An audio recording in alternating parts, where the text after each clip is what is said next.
Vamos continuar aqui que tá muito bom. A live tá incrível. Eu queria te perguntar uma coisa aqui, tá? Eu vi muita gente falando aqui nos comentários de que o livro de Urântia, ele nega a reencarnação. Ou ele tem informações conflitantes sobre reencarnação do ser humano. Sim. O que você tem a dizer sobre isso? Interessantíssima a sua pergunta. Então, assim, o livro, ele descreve claramente que existe um processo evolucionário. Então, quando eu entendo, eu tenho uma percepção sobre reencarnação.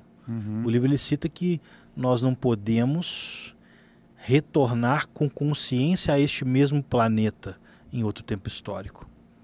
Ele cita que nós vamos para outra dimensão, outro planeta evolucionário. No caso, o primeiro mundo das mansões. Ah, tá. Então, daqui para frente, nós vamos evoluindo. Agora, como que eu compreendo essa questão da reencarnação? Eu compreendo como são fractais de outras dimensões, da sua mesma existência. Aí um outro tipo de explicação, que aí eu tenho a minha compreensão. Mas o livro, o que ele diz? Que justamente nós estamos num processo evolucionário, nós vamos para frente, entende? Agora, uma das formas de compreender esse pensamento de reencarnação é você entender que existe uma transmissão genética ancestral de consciência através do DNA e também através dos fractais de consciência. E aí é um outro nível de explicação, outro nível de entendimento. Mas eu entendo que é assim. Tu pode ter o seu entendimento da reencarnação dessa forma, ok. Mas o livro ele fala que isso não é real. Ele fala que a reencarnação não é real dessa forma de compreensão. Ela é uma transmigração, é diferente, é para frente. Você vai para um outro nível, você eleva e continua sendo elevado. Agora, uma outra coisa são seus níveis de consciência em outras dimensões, são fractais da tua existência e a sua carga ancestral de consciência que vem através do DNA. Isso é uma outra coisa, é um outro nível de explicação. Tu pode ter essa interpretação? Pode, mas o livro ele cita que é uma outra realidade, mais elevada e mais ainda inteligível em relação a isso. Então, o que eu diria?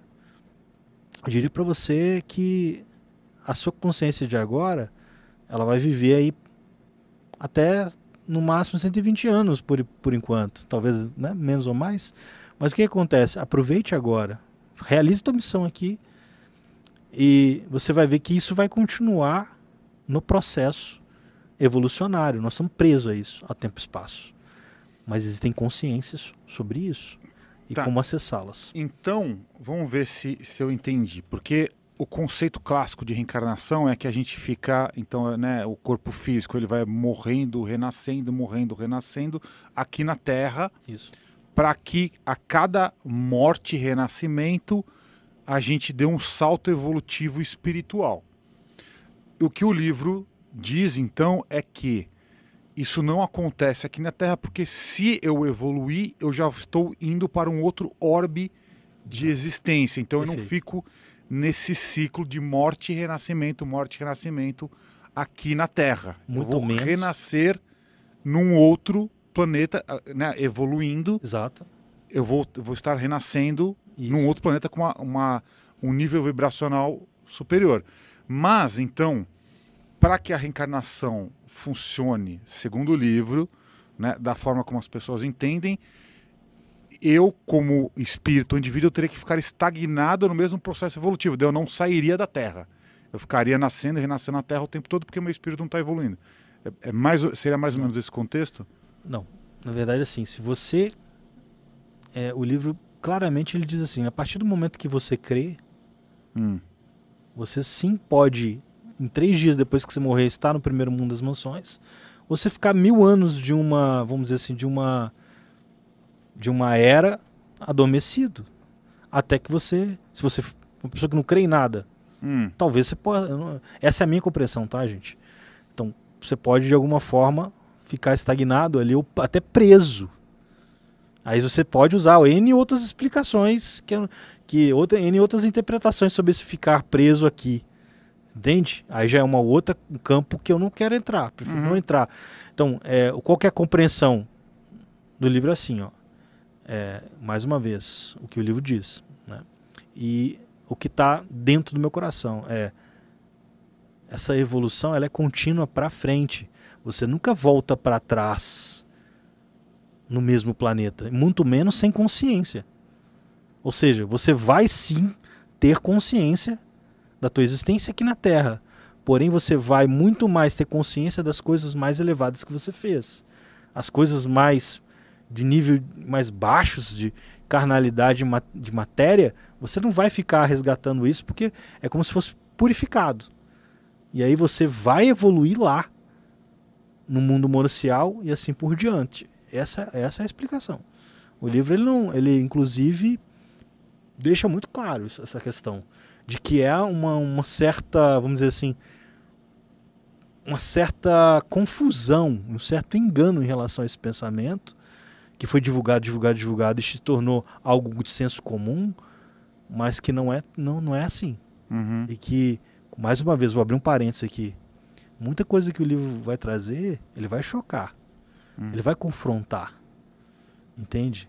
E, por exemplo, vou falar uma coisa que vai chocar aqui, só para de cara já chocar. Por favor, pode chocar à vontade. Então, assim, Maria não era virgem, a mãe de Jesus. Jesus teve 6 irmãos. O pai de Jesus morreu num acidente, numa construção de Herodes, que era um homem extremamente sábio, José, o pai físico de Jesus, né? E que ajudava muito ele, impactava. Jesus teve que criar os seus irmãos praticamente ali, seu arrimo de família. Então Maria contava com Jesus, que era o mais velho, ele com 16 anos de idade teve que sustentar. Olha, mais um mito, que Jesus era pobre, miserável. Não era. Jesus, ele tinha sua simplicidade quando criança e quando jovem, porém Jesus era estudioso e próspero. Ele falava 3 línguas fluentemente, o aramaico, o hebraico e o grego. Jesus, ele era construtor de barcos, ele era um empresário muito bem sucedido, porque ninguém fazia os barcos na Galileia como ele. Jesus viajou todo o mundo conhecido antes de iniciar o seu ministério. Mais uma coisa que vai chocar, Jesus não nasceu no Natal. Jesus não nasceu no Natal, gente. Isso acho que o pessoal já sabe. O pessoal sabe. Jesus nasceu no dia 21. Olha só, Jesus nasceu no dia 21 de agosto do ano 7 depois de Cristo ao meio-dia. Exatamente esse horário. E aí você tem uma compreensão do quê? Por que Jesus foi no Egito? Aí você pergunta, existe um sentido. O livro ele demonstra que Jesus teve que de alguma forma se conectar no Egito, porque existia algo antes de Jesus nascer na Terra. Os seres, os anjos e os arcanjos, eles pesquisaram qual o casal que vai cuidar do Criador deste universo. E eles encontraram então 3 casais em regiões diferentes.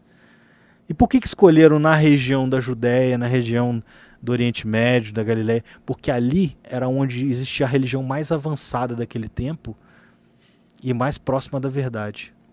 Maria era extremamente mais capacitada e José era muito diferente de Maria, mas ele também tinha uma cultura elevada, por isso que escolheram esse casal.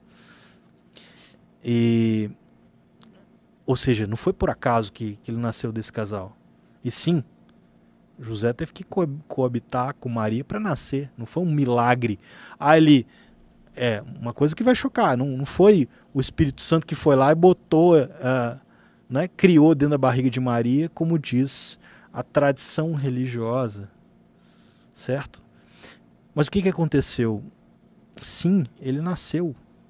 Mas quem faz existir vida? É Deus, gente. Pode ter um feto lá, quem que coloca vida nesse feto? É Deus.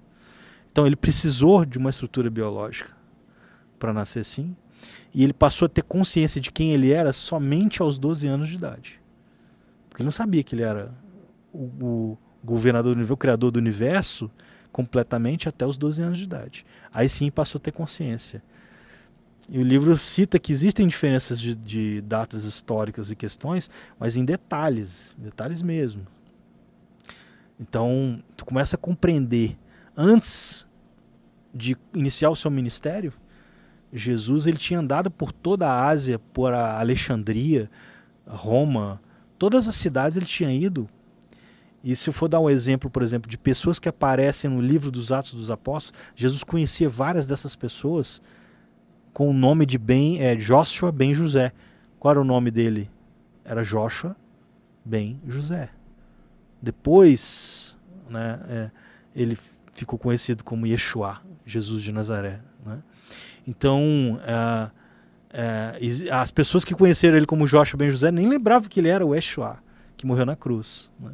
Tanto é, esse planeta aqui, no universo local, ele é conhecido como planeta da cruz. O único planeta na qual o próprio Deus foi massacrado, que matou o próprio Deus. Então, nós temos essa má fama no universo.